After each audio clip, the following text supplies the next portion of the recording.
رات کے 10 بجے ہیں۔ السلام علیکم، یہ ریڈیو پاکستان ہے۔ شہریار احمد سے خبریں سنیے۔ اہم خبروں کا خلاصہ۔ صدر اور وزیر اعظم نے چترال میں برفانی تودے سے متاثرہ افراد کو بروقت امداد کی فراہمی کے لیے متعلقہ حکام کو امدادی کارروائیاں تیز کرنے کی ہدایت کی ہے۔ پاک فوج برفباری سے متاثرہ علاقوں میں ریسکیو اور امدادی سرگرمیاں جاری رکھے ہوئے ہے۔ وزیر منصوبہ بندی نے کہا ہے کہ پاکستان نے فلسطین میں امن کے قیام میں کردار ادا کرنے کے لیے بورڈ آف پیس میں شمولیت اختیار کر لی ہے۔ پاکستان اور صومالیہ نے دہشت گردی اور انتہا پسندی کے خلاف مشترکہ حکمت عملی اپنانے پر اتفاق کیا ہے۔ اور اب ان خبروں کی تفصیل۔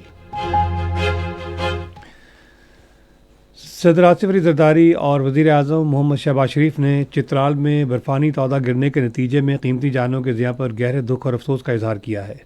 اپنے الگ الگ بیانات میں انہوں نے جاں بحق افراد کے لواحقین سے دلی تعزیت کی اور مرحومین کے درجات کی بلندی اور پسماندگان کے لیے صبر کی دعا کی۔ صدر مملکت نے اپنے تعزیتی پیغام میں وفاقی، صوبائی اور مقامی حکام کو متاثرہ علاقوں میں امدادی سرگرمیاں تیز کرنے اور عوام سے مسلسل رابطہ رکھنے کی ہدایت کی۔ وزیر اعظم نے اپنے پیغام میں متعلقہ وفاقی ریسکیو اور امدادی اداروں کو صوبائی حکومت کے تعاون سے امدادی کارروائیاں تیز کرنے کی ہدایت کی۔ وزیر اعظم نے chairman national disaster management authority کو یہ بھی ہدایت دی کہ شدید برفباری کے بعد ملک کے پہاڑی علاقوں کی صورتحال پر نظر رکھیں اور کسی بھی ممکنہ ہنگامی صورتحال سے نمٹنے کے لیے متعلقہ اداروں کے ساتھ قریبی رابطہ برقرار رکھیں۔ ضلع لوئر چترال کے علاقے ارندو میں آج رات برفانی تودہ گرنے سے ایک ہی خاندان کے 9 افراد جاں بحق اور ایک بچہ زخمی ہو گیا۔ ریسکیو 1122 کے مطابق ریسکیو ٹیموں نے ملبے سے 9 افراد کی لاشیں نکال لی ہیں، جن میں 5 مرد اور 4 خواتین شامل ہیں۔ وزیر اعلیٰ خیبر پختونخوا محمد سہیل آفریدی نے متعلقہ حکام کو ہدایت کی ہے کہ ریسکیو اور امدادی کارروائیاں فوری طور پر تیز کی جائیں اور متاثرہ خاندانوں کو بروقت امداد کی فراہمی یقینی بنائی جائے۔ پاک فوج مری، سوات، کالام، مہمند، وادی تیرا، آزاد کشمیر اور گلگت بلتستان سمیت ملک کے بالائی علاقوں میں برفباری کے باعث امدادی سرگرمیاں جاری رکھے ہوئے ہے۔ برفباری کے باعث ہلاک ہونے والی اور بلاک ہونے والی سڑکوں کو کلیئر کیا جا رہا ہے اور ٹریفک کی روانی کو یقینی بنایا جا رہا ہے۔ منصوبہ بندی اور ترقی کے وزیر احسن اقبال نے کہا ہے کہ پاکستان نے فلسطین میں امن کے لیے امن بورڈ میں شمولیت اختیار کی ہے۔ وہ پارلیمنٹ کے مشترکہ اجلاس میں سینٹ میں قائد حزب اختلاف راجہ ناصر عباس، جمعیت علماء اسلام فی کے سربراہ مولانا فضل الرحمان کے بیان کے رد عمل میں اظہار خیال کر رہے تھے۔ انہوں نے کہا کہ دیگر برادر ممالک کے ساتھ مل کر غزہ امن میں کردار ادا کرنا پاکستان کی سفارتی کامیابی ہے۔ انہوں نے کہا ترکیہ، مصر، سعودی عرب، بحرین اور قطر سمیت دیگر اسلامی ممالک نے بھی صدر ٹرمپ کے امن بورڈ میں شمولیت اختیار کی ہے۔ انہوں نے کہا کہ اس کے ذریعے ہمیں فلسطینیوں کے حقوق کے تحفظ کے لیے کردار ادا کرنے کا موقع ملا ہے۔ خزانہ کے وزیر مملکت بلال اظہر کیانی نے ملک کو پائیدار اقتصادی ترقی پر گامزن کرنے کے حکومتی عزم کا اعادہ کیا ہے۔ آج سینٹ میں توجہ دلاؤ نوٹس کے جواب میں انہوں نے کہا کہ برآمدات بڑھائی جائیں گی اور لوگوں کو روزگار کے مواقع فراہم کیے جائیں گے۔ بلال اظہر کیانی نے کہا کہ موجودہ حکومت نے گزشتہ 2 برسوں میں معیشت کو مستحکم کیا۔